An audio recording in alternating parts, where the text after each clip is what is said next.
द्वारेश्वर नामक गांव में मस्तान नामक एक कसाई रहता था। उस गांव में बकरे का मांस सिर्फ मस्तान के दुकान में मिलता था। इतना ही नहीं, हर शुभ कार्य और दावत के लिए मस्तान के ही दुकान से मांस लाया जाता था। ऐसे एक दिन उस गांव के जमींदार का सेवक मस्तान की दुकान को आता है। हे मस्तान, कल जमींदार के महल में एक बड़ी दावत रखी जा रहा है। उस दावत को बहुत बड़े लोग और अमीर लोग आने वाले हैं। 100 लोगों के लिए खाना बनवा रहे हैं। उसके लिए तुम्हें 15 किलो मांस ताजा काट के कल सुबह 6 बजे को महल लेके आना होगा। पैसे तुम्हें वहीं पे मिलेंगे।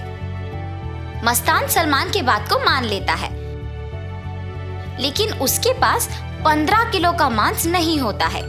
इसीलिए वो बकरी वाले के पास जाता है।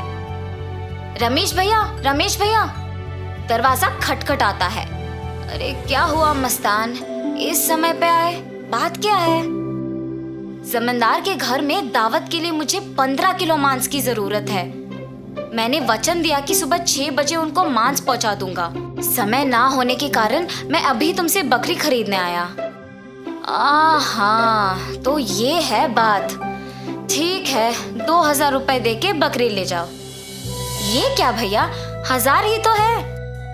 अब जमींदार के लिए है तो कम से कम 2000 होगा ही ना। अगर तुम्हें नहीं चाहिए तो रहने दो, मैं आराम से सो जाऊंगा। नहीं भैया, मैंने वचन दिया है, अब पीछे नहीं हट सकता। मैं दे दूंगा 2000।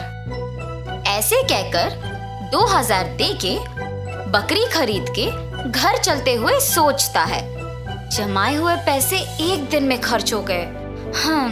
कोई बात नहीं, जमींदार के दावत के लिए मांस पहुंचाने के बाद पैसे मिलेंगे ना। अभी जल्दी से काम शुरू करके सुबह तक पहुंचा देना होगा। ऐसे सोचकर मांस को साफ करके उसके टुकड़े टुकड़े काट के सारी रात मेहनत करके 15 किलो मांस को तैयार रखता है। अगले दिन सुबह दिए हुए वचन के अनुसार 6 बजे को जमींदार के महल पहुंचता है। भैया, मैं सेवक सलमान के लिए आया हूँ। क्या आपको पता है कि वो कहाँ है? ये सुनकर दूसरा सेवक मस्तान को बाहर इंतजार करने के लिए कहता है। वो मस्तान के हाथ से मांस लेते हुए कहता है कि सलमान को भेजेगा और उसे पैसे मिलेंगे। मस्तान भी उस सेवक का बात मानकर बाहर इंतजार करता है, लेकिन सेवक उसके हाथ में मांस को देख सोचता है, इस 15 किलो मांस से अगर मैं 1 किलो ले लूं तो किसको पता चलेगा? किसी को भी नहीं पता चलेगा। ऐसे उस कवर में से 1 केजी मांस को छुपा के बाकी को देने जाता है। सलमान को देख के कहता है, साहब, मस्तान ने ये आपको देने के लिए कहा है। वो पैसों के इंतजार में बाहर खड़ा है। सलमान सेवक के हाथ से मांस लेके सीधा रसोई घर जाता है, ये जान के कि मस्तान बाहर पैसों का इंतजार कर रहा है। बावर्ची के पास जाकर सलमान कहता है, सारे व्यंजन स्वादिष्ट होनी चाहिए, ध्यान से पकाना। ऐसे कहकर चला जाता है। बावर्ची पकाते हुए, इतने मांस से अगर मैं 2 केजी ले लूं तो किसको शक होगा? किसी को भी नहीं होगा। ऐसे सोचकर मांस को छुपा के बाकी को पकाता है। दावत के व्यंजन की तैयारी के लिए जिम्मेदार किशन व्यंजनों का स्वाद चख के कुछ सेवकों की सहायता से उन सभी में से थोड़ा थोड़ा अपने लिए ले लेता है। आए हुए मेहमान सारे दावत की खाना शुरू करते हैं और जल्द ही आपस में बात करना शुरू कर देते हैं। ये क्या, इतना अमीर और सम्मानित आदमी, अच्छा नाम है इनका, मगर खाने में कमी क्यों? हाँ, अगर खाना कम ही पड़ना है तो ऐसी दावत की तैयारी भला क्यों करें? ऐसे सारे लोग खुसफुसाते हैं। ये सब सुन के जमींदार सहन नहीं कर पाते हैं। दावत के खत्म होने के बाद क्रोधित होके सारे लोगों को सभा में बुलाते हैं, खास करके दावत के लिए जिम्मेदार लोगों को, और उनको सवाल करना शुरू करते हैं।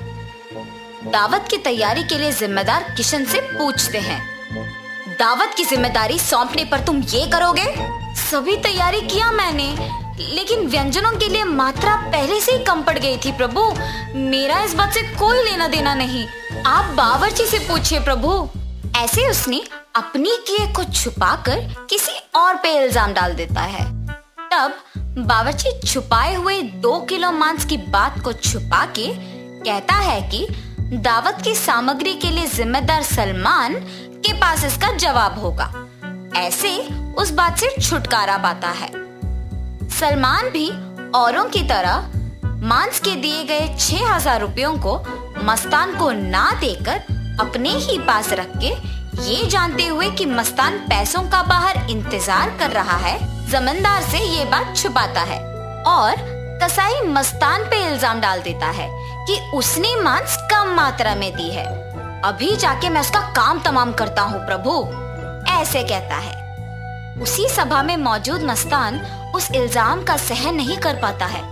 सभा में से जमींदार के सामने आके कहता है, जमींदार साहब, इस पूरे गांव में मैं अकेले कसाई हूँ।